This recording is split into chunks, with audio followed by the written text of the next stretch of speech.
Hey everybody, it's Roxabox9 here with another deck tech for EDH. This is a 5-color, pent-color Scion of the Ur Dragon deck. The plug for Serenity, which is the Firefly TV show film follow-up, is completely random, but we just saw it today, so we're kind of like, yay, it's awesome sci-fi, why don't you go see it, since it didn't get seen enough. And the dragon shooting a laser out of his mouth. And the dragon shooting a laser, which is totally apt because it has like a laser. Never mind. Okay, don't try to understand us. Let's talk about his mightiness, the Scion of the Ur Dragon. So, my friend is here. This is technically his deck. Technically? Technically. Literally. Literally his deck. So, Scion of the Ur Dragon is your first general. So I guess it's actually a perfect choice to discuss here because this is on my how to build an EDH deck. So when you first picked Scion of the Ur Dragon, what was up? What was so awesome about him? Why did you? Well, one reason is I wanted to have a 5-color deck, some kind of 5-color deck for a long time, and they're hard to make. And EDH, it's in some way that's a little bit easier. And I decided I might as well do it. Plus, Scion of the Ur Dragon is awesome, and dragons are awesome. So it's actually so it's Dragon Tribal. Technically. Yes, and which is really interesting. I have from the Vault Dragons, so I had a whole bunch of extra dragons and a lot of legendary dragons around that I could use. So yeah. All right, nice pick. So pretty much what he does, he's 5-color for a 4/4 flying, tap 2 colorless, and search your library for a dragon card, put in your graveyard, and if you do, he becomes a copy of that card until end of turn, then shuffle your librry. So his ability, I guess, is going to be pretty important for the deck. Yes, I mean the deck's main focus is to win with him, and we could kill a player with commander damage in 2 swings. Which is pretty quick, actually, for commander. Yeah. Although it's not technically a competitive deck, but so the deck is for 1 versus 1 mostly. Yeah, I mean it can function in any kind of game, but the strategy changes once it's in a bigger game because more players are there and they're scared of Scion, so they'll kill him really fast.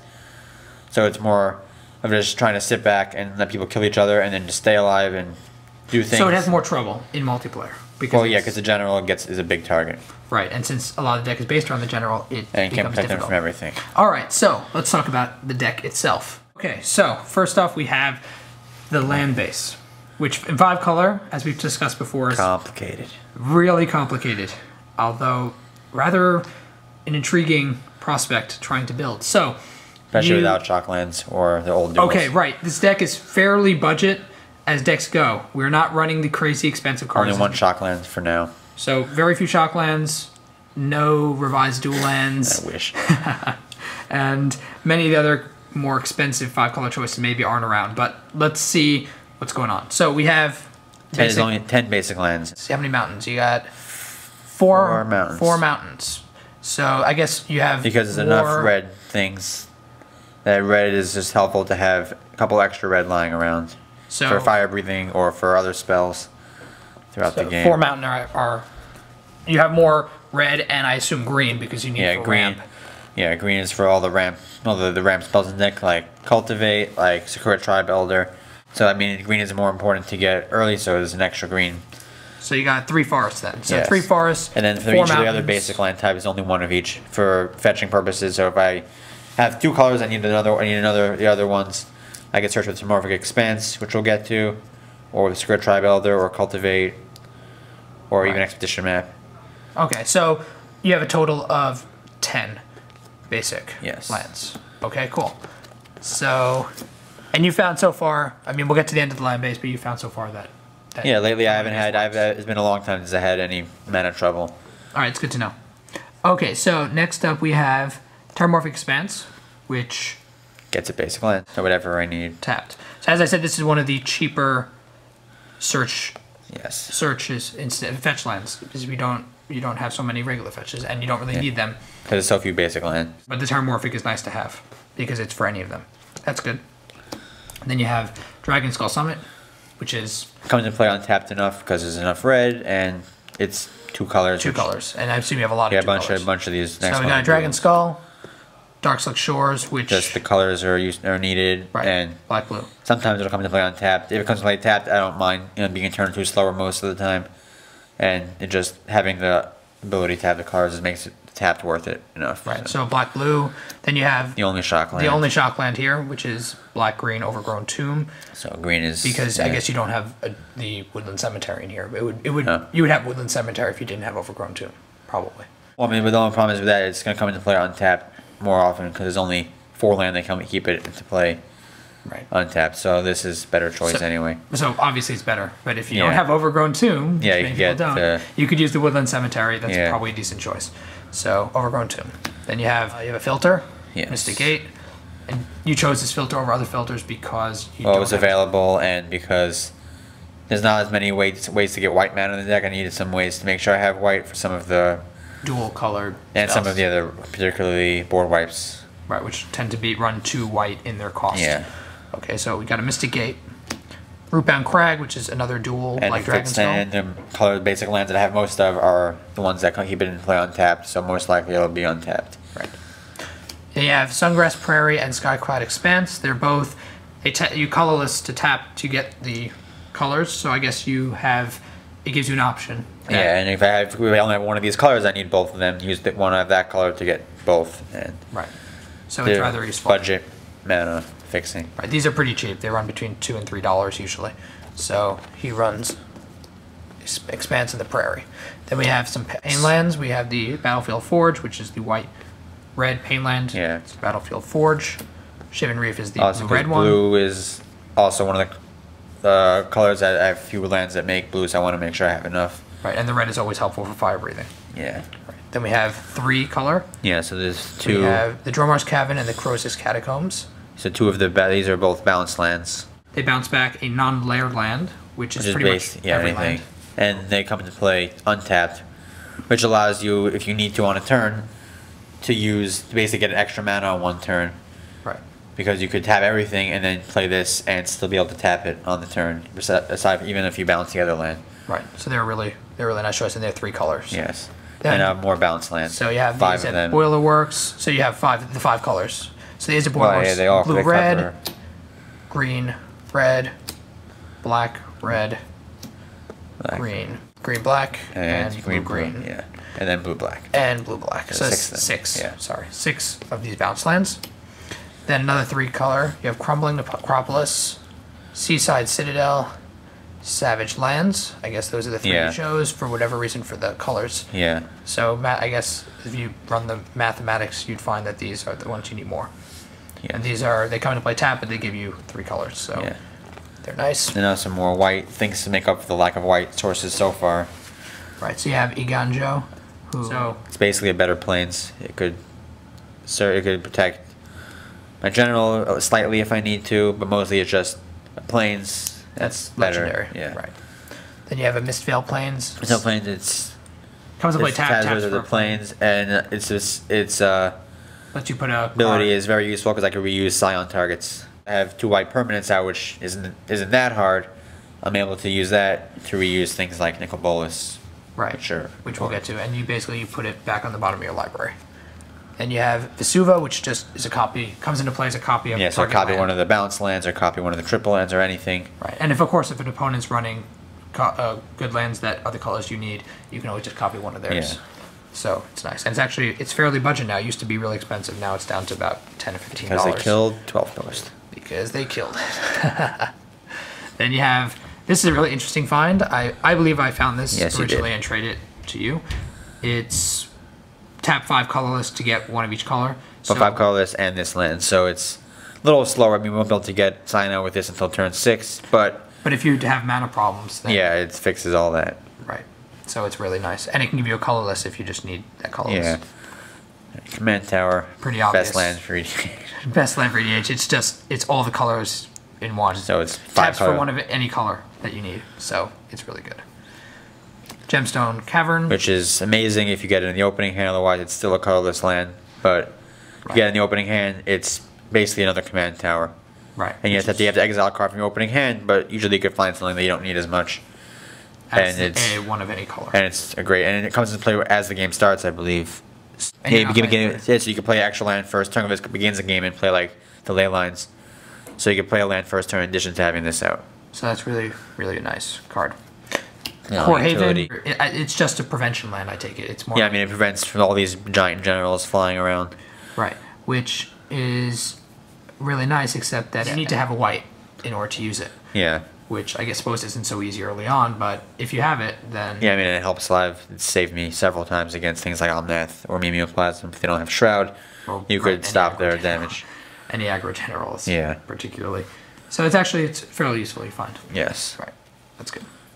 And I guess now we get to dragons. Yes, Scion targets. Some of them, well, there are a couple that are only Scion targets because they have their upkeep cost kind of things, but most of these, if I need to or if there's a chance and I have it in my hand anyway, I might just play them. Right. So we have Flame Blast Dragon, which is Blaze on a stick, pretty much. So it's not necessarily a target, but it's nice. I mean, I could use it as a target if I want to and use my extra mana to blaze something as I attack. But it's probably nicer if you just... Yeah, just play it. Just play it normally. Right. Then you have Dragon Mage, which... Also, not commonly used. I don't always use this as a target, but I can. Or just play it normally. And it's just a hand mess thing. Right, it makes people get rid of their hand. It's hard and draw 7. So it refills my hand if I need to, and it'll get rid of everybody else's hands if they have a ton of things. Right, so it's nice. Dragon Tyrant is definitely a solid target. Yeah, one of the... I don't want to play him normally almost ever, because we have to play 4 red every upkeep. And he's one of the best Scion targets, because... Double Strike, which is already automatic 12 damage, and pump with 1 pump, that's 16 damage. Combined with almost any other dragon in the deck, that's commander damage to win the game. So, so he's a really nice target, but his 4 mountain cost makes him not worthwhile really to play. Plus he costs 10. And he's 10 mana, which is very difficult, but he's a very nice target. Yeah. Shiny Hellkite Overlord from the Vault, which is so pretty. I wish I had one of these.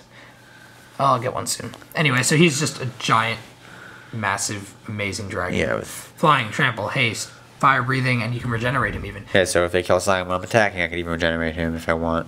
Right. And he's a pretty nice target. Yeah, and he can be played normally anyway, just as a beater.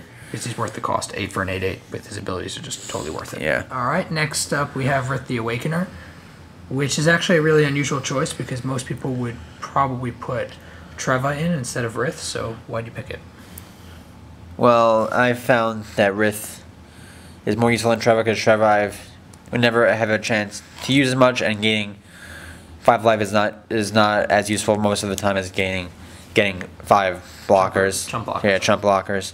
And I like that Rith counts color permanents in play as opposed to some of the other dragons that count stuff in hand, because more chance of getting more tokens, which lets me block whatever and keep alive, and it's still a 6/6 dragon, and Rith is awesome. I see that. Yeah, Rith is awesome. And then we have Dromar, who's one of the 5 Primeval dragons. Primevals were awesome dragons, and Dromar's another one of them, so he's the blue one. So, yeah, he's my favorite card. He returns all creatures to their player's hand. Yes, he's my favorite out of all of the cards of these 5, because he returns all creatures of the chosen color to its owner's hand whenever he does damage. So it's a nice... Yeah, even though he'll be balancing himself 3 out of 5 times just based on his own colors, it's still worthwhile. If I'm facing down a giant army, it's totally worth it, and especially better if they're a red or green army, because then I don't lose anything. Right, so Dromar is a really, really nice card to have. Yes. Then we have Teneb. Teneb is what? Well, he revives my dragons that Scion put in the graveyard, so I mean that's really nice. That's what he does. That's really nice. That's really all he needs to do, right? Yeah. So, that's great. Quicksilver Dragon. Silver Dragon. Yeah, well, since there's no dragons, unfortunately, that have Shroud, this is the next best thing, because I could quickly do Sion's ability at any point that he's not something else, and get this, and then for 1 blue, retarget a removal spell to something else. So it's a nice protection for 3, basically. Yes. 2 for the Scion, 1 for his ability. That's really cool. And I hate it. Steel Hellkite. He's not the more classic dragon choice, maybe, but what's up? Well, he's useful on his own and as a target if I want, because his ability to destroy. There are things when he does damage to them, which is always nice to destroy their little trinkets and stuff. And you can also destroy tokens for 0, which is really awesome as well. Especially if you throw it on Scion and they're not expecting an attacking dragon out of the blue. So that's really nice. Not much else to say. Hellkite Charger basically just gives you another attack phase. Yeah, and he has haste, so I can give Scion haste with him. And yeah, 2 attack phases are always useful, especially if I have mana for it late game. Just kill somebody in 1 turn. Right, but it's not just he attacks again, it's all your attacking creatures can attack again. Yeah. So that's really good. Balefire Dragon, this is a new entry to the deck. And so awesome. Why do you like it so much? Well, aside from the fact that Balefire is awesome and I collect them. He's just very useful. I mean, he's 6/6, which is good size dragon, and he will destroy an entire player's entire army if I hit with him, because he does 6 damage to all their creatures, depending on if I have something that pumps him up. He could do however much damage he does to the player, he does to their creatures, which is just awesome. And if they're not expecting me to use him, just attack. And they're just going to take 6. Yeah, they think they're just going to take some damage, but instead they lose their entire army. So, nice, very nice entry. Shiny. Cake of the Tide Star.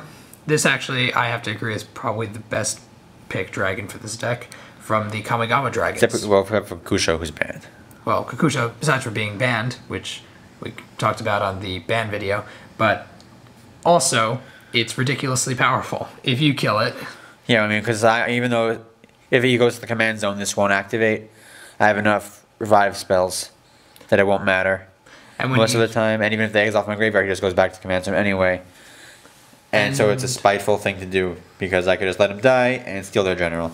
Which would be really annoying. Or gain control of any big creature on the field. So it's a really powerful dragon. The other ones are all powerful too, but this one is the best for this deck, I think, of the ones that are not banned. Yeah.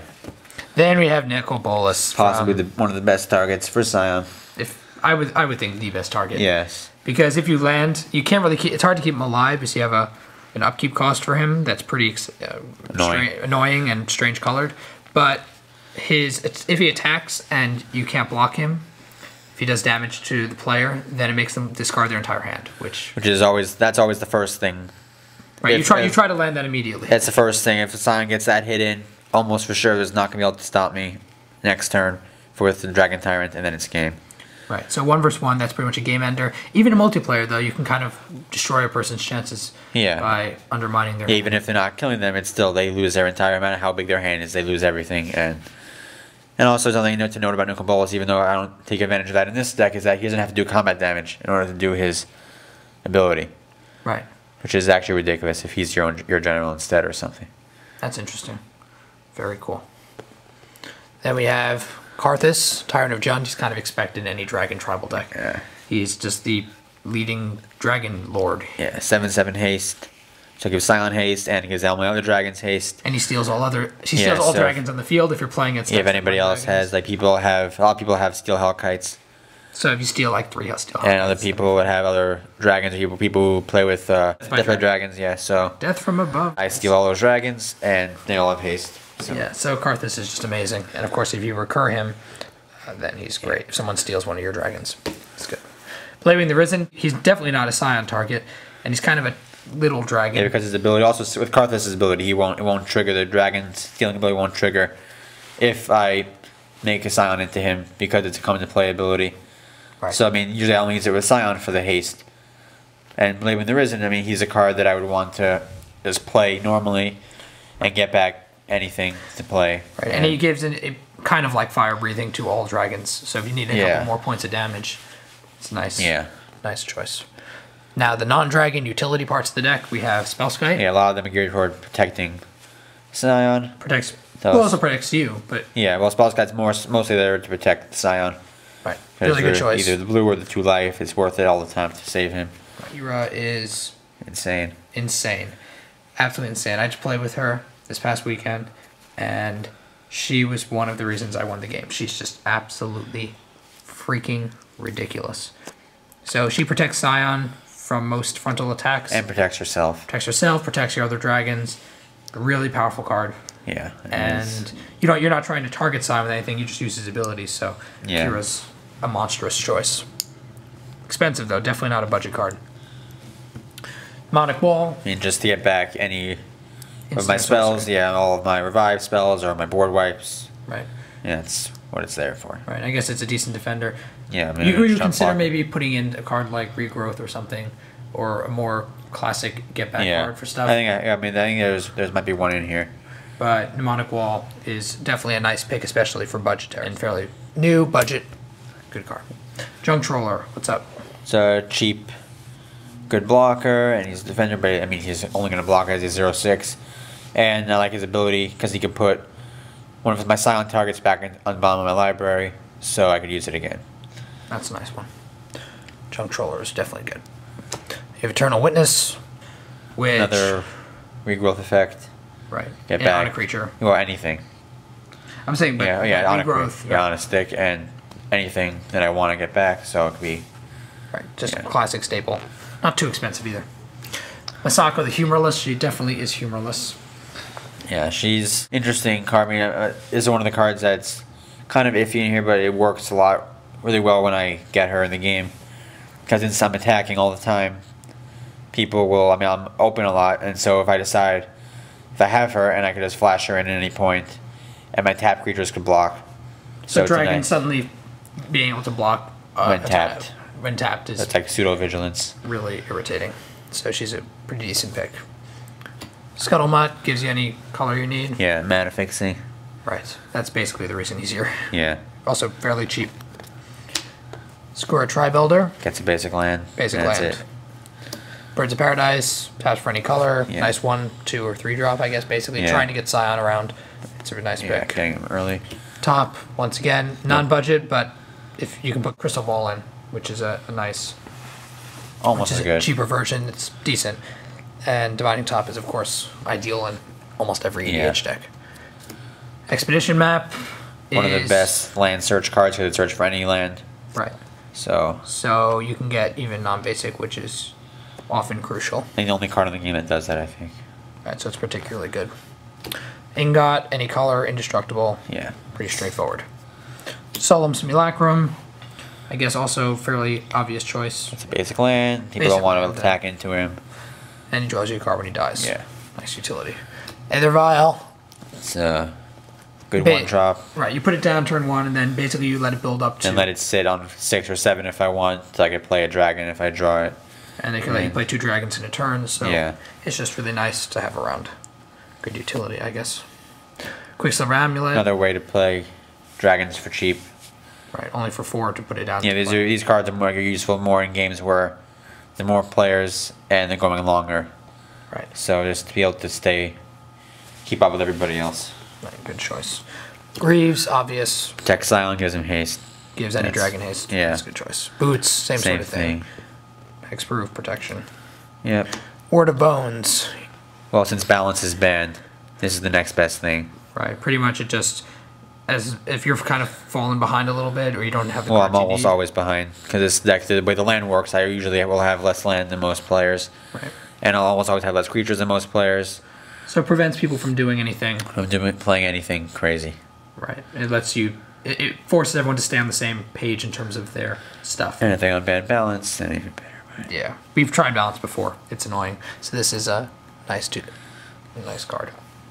Liliana Vess, Planeswalker. Tutor. That's it. That's really it. And if she gets up to 8 ever, which never happens, she could revive all my creatures. That's I guess in theory you could also make yourself discard if you want to bring back, if you have like a bring back card from the graveyard. Or put it back on the bottom of my deck or something, but I rarely ever use that. Right, mostly -2.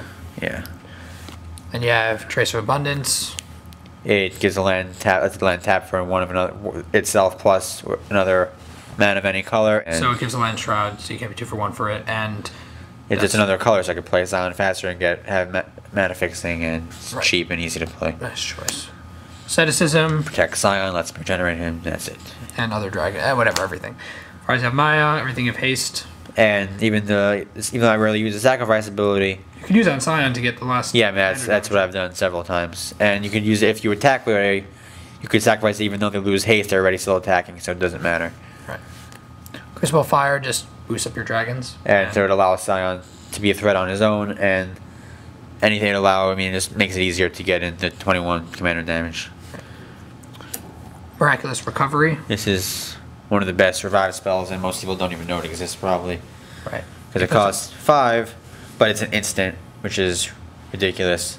And it gives a +1/+1 counter to whatever I revive. So that's one of the ways I might let Scion even die. It's somewhere get Kega and steal something, let him die. Get it back with this. And he's a 5/5 now. It's a really good card. Savage Beating. I guess it's supposed to end games. Yeah, I mean, it's 2 attack phases, double strike. So with any dragon on Scion, it's a game if they can't block.